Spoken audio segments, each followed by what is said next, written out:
Chapter 21।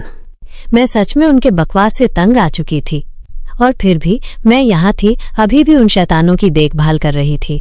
मैं ईमानदारी से बहुत अच्छी थी। मेरे गुस्से और व्यक्तिगत भावनाओं के बावजूद मैंने उन लड़कों के लिए एक वयस्क के रूप में जिम्मेदारी महसूस की, क्योंकि मैं जानती थी कि अगर मैंने इस गैर जिम्मेदार और गरीब घर को छोड़ने का फैसला किया तो उनका जीवन कैसा होगा। असली समस्या ये थी कि मैं ऐसा तब से महसूस कर रही थी जब मैं एक बहुत छोटी बच्ची थी, अभी उन लड़कों की उम्र से भी कम। मेरे दिल में एक पल के लिए संदेह आया, क्या मेरे लिए इन चीजों के बारे में एक बहन के रूप में सोचना जरूरी था जो उन लड़कों से सिर्फ 1 साल बड़ी थी। यहाँ तक कि माता पिता को भी परवाह नहीं लगती थी। लेकिन नहीं, मैं उनकी जैसी नहीं बन सकती। अपने इस संकल्प की याद से मैं खुद को गर्व से एक विजेता कह सकती थी। ये उन लोगों जैसा न बनने की एक पक्की जीत थी। वास्तव में जिस बात ने मुझे सबसे ज्यादा परेशान किया वो ये था कि उन्हें मेरे दिए हुए पैसों की जरूरत थी, लेकिन वे इसे बेकार कागजों के टुकड़ों से ज्यादा कुछ नहीं समझते थे। वे पैसे के मूल्य से इतने अनजान कैसे हो सकते थे। आखिरकार ये तो साफ था कि जैसे ही मैं उन्हें छोड़ती, वे एक छोड़े हुए प्रेमी की तरह हताशा भरे पत्र भेजते। धत, बस इस सर्दी तक। एक बार जब सर्दी आ जाएगी और वे दोनों शैतान आधिकारिक तौर पर वयस्क हो जाएंगे तो मुझे इन सब की चिंता करने की जरूरत नहीं होगी। मैं अपने शांतिपूर्ण भविष्य के लिए उन सभी को अपनी जिंदगी से बाहर निकाल दूंगी। और बस मैंने अकेले ही उन पर गुस्सा किया, अकेले ही चीखी और अकेले ही खुद को सांत्वना दी, इससे पहले कि मैं अपने कमरे में लौट आई। हालांकि जैसे ही मैंने दरवाजा बंद किया मुझे एक अप्रत्याशित आवाज सुनाई दी। तुम कहाँ थी? तुम काफी देर से गायब थी। मैंने ऊपर देखा तो खिड़की के पास रखी मेरी बनी डॉल की चमकती लाल आंखें दिखीं। मिस क्लो? मिस, आप क्यों? बनी डॉल खिड़की की चौखट से नीचे कूदी और मेरे पास की ओर उछलती हुई आई। मेरे पास पहुंचने में उसे थोड़ा समय लगा और उसने मेरे पैर को थपथपाया। क्योंकि तुम मुझे ढूंढ नहीं रही थी क्या? मेरा जुड़ने का कोई इरादा नहीं था, लेकिन मेरे पास कोई विकल्प नहीं था। जब मैंने नीचे देखा तो बनी डॉल ने अपनी बाहें मेरी ओर फैलाई हुई थीं, जैसे कि वो चाहती थी कि मैं उसे उठा लूं। इतनी प्यारी। मैंने जल्दी से उस प्यारी सी डॉल को उठा लिया। हालांकि जब मैंने उसे अपने चेहरे के सामने उठाया तो उसके कान हिलने लगे। क्या हुआ? उसकी आवाज ठंडी और रूखी लग रही थी। तुम्हारा क्या मतलब है? मैंने भ्रम से अपना सिर झुकाते हुए पूछा। फिर उसकी ठंडी रूखी आवाज मेरे सिर में फिर से गूंजी। क्या तुम रोई थी? मैं चौंक गई, लेकिन मैंने जल्दी से अपना सिर हिलाया। नहीं। तो फिर तुम्हारा चेहरा ऐसा क्यों दिख रहा है? मैंने अपना चेहरा धोया। ये पूरी तरह से झूठ नहीं था। मैंने अपने उग्र दिल को कमोबेश शांत कर लिया था और ये सच था कि मेरा चेहरा धोने से गीला था। लेकिन मुझे क्यों लग रहा है कि मैं उसे बहाना दे रही हूँ? मैंने एक अजीब से अपराध बोध के साथ सोचा। बनी डॉल ने अपना सिर झुकाया। मैंने सब कुछ सुना। क्या सुना? तुम जोर जोर से चीख रही थी। धत। मैंने अपने दिल में कराहते हुए उसे एक अजीब सी मुस्कान दी और धीरे से इनकार करते हुए जवाब दिया। मैं ये नहीं कहूंगी कि मैं जोर जोर से चीख रही थी। खैर, ये काफी संतोषजनक था। माफ करना, तुम्हें और चीखना चाहिए था। क्या वो अभी गंभीर हो रही है? मैंने देर से दरवाजा बंद किया और खिड़की की चौखट पर बैठ गई। मिस, क्या? तुमने कहां से कहां तक सुना? तुम्हें धूल से भरे घर में रहने में कोई दिक्कत नहीं हुई। ओह ठीक है, समझ गई। तो शुरुआत से? मुझे समझ नहीं आया कि क्या कहूं, इसलिए मैं चुप रही और मिस क्लो ने पूछा, क्या तुम दुखी हो? तुम्हारा क्या मतलब है कि तुमने वो बातें कहीं? दुखी? मेरे दुखी होने का कोई कारण नहीं है। तो तुम इतनी परेशान क्यों दिख रही हो?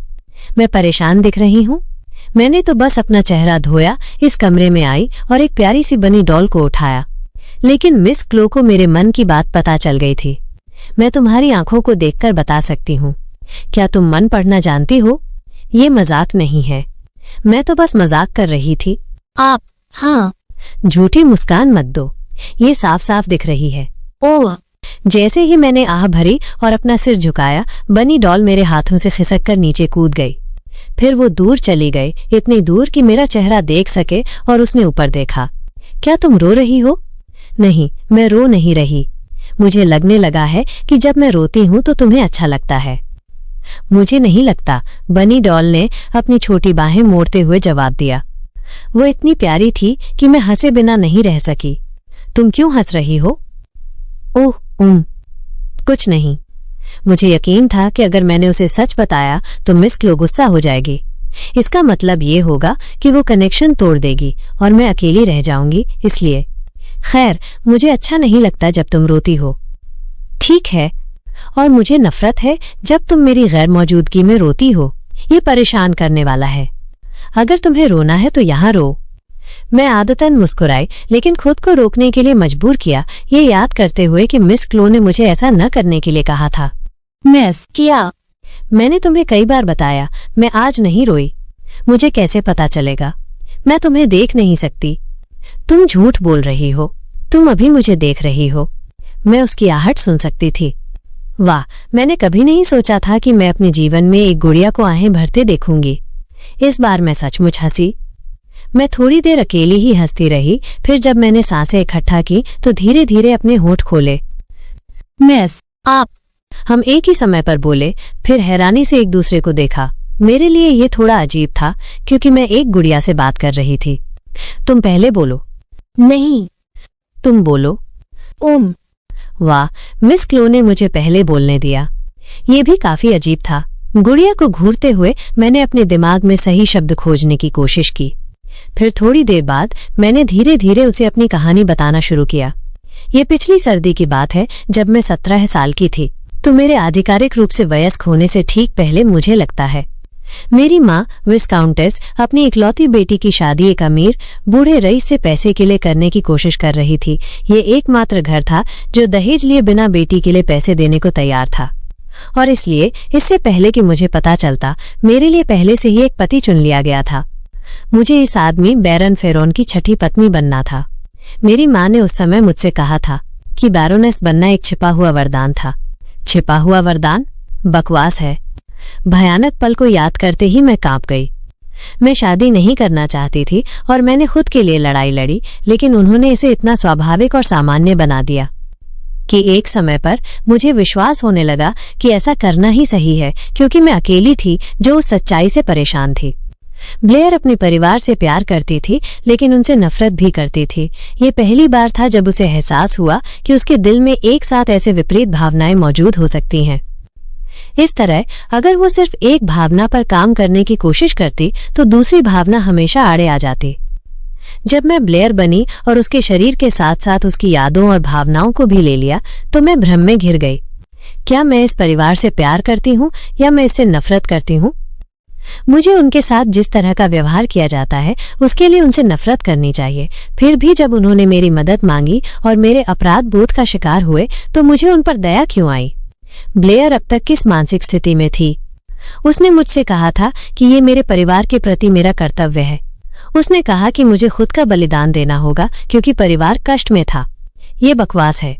मुझे पता है, मेरे पास उनके लिए ऐसा करने का कोई कारण नहीं था, बिल्कुल भी नहीं। मैंने इसके बारे में अकेले सोचा, रोई और खुद पर संदेह किया, क्योंकि मेरे अलावा हर कोई ये मानता था कि ये अपेक्षित था। मेरे आसपास कोई नहीं था जो मुझे ये बताए कि ये पूरी तरह से बकवास था, तुम्हारी तरह। मेरे चेहरे पर एक कड़वी मुस्कान फैल गई। मैंने अपना सिर घुमाया और खिड़की से बाहर देखते हुए बोलना जारी रखा। मुझे एहसास हुआ कि वे गलत थे, इसलिए मैंने उनसे कहा कि मैं इसके बजाय पैसे के लिए काम करूंगी। मैं शादी नहीं करना चाहती थी, भले ही मेरी जान चली जाए। तो मैंने भीख मांगी और भीख मांगी जब तक मुझे 18 साल के होने पर घर छोड़ने और हाउस ऑफ बिसेस्टर में नौकरी पाने की अनुमति नहीं मिली। तुम्हें बस भाग जाना चाहिए था। मैंने इसके बारे में भी सोचा, लेकिन मुझे मिले पत्र को याद करते हुए मैंने अपनी मुट्ठियां भींच लीं। मैं नहीं कर सकी। क्यों? ये मुझे ठीक नहीं लगा। तुम बहुत अच्छी हो। हाँ, मुझे लगता है कि मैं काफी अच्छी हूँ। ये कोई तारीफ नहीं थी। सही, लेकिन मुझे लगता है कि इसीलिए तुम साथ हो। कोई बात नहीं, माफ करना। बनी डॉल बैठ गई और मेरी तरफ देखने लगी। उसने थोड़ी देर तक घूर कर देखा, फिर मेरी हड्डी पर मारा। तो क्या अब तुम्हें ये ठीक लग रहा है? उसने वहीं वार किया जहां सबसे ज्यादा दर्द हुआ, क्योंकि मुझे इस बारे में बिल्कुल भी अच्छा महसूस नहीं हो रहा था। नहीं, तुम्हें बेहतर महसूस करने के लिए क्या करना चाहिए? मुझे यकीन नहीं है। उन्हें अनदेखा करना या उनके नियंत्रण में रहना दोनों ही असहज महसूस करा रहे थे। जब मिस क्लो की बात आती थी तो मुझे हर चीज पर यकीन था, लेकिन परिवार के लिए चीजें अलग थीं।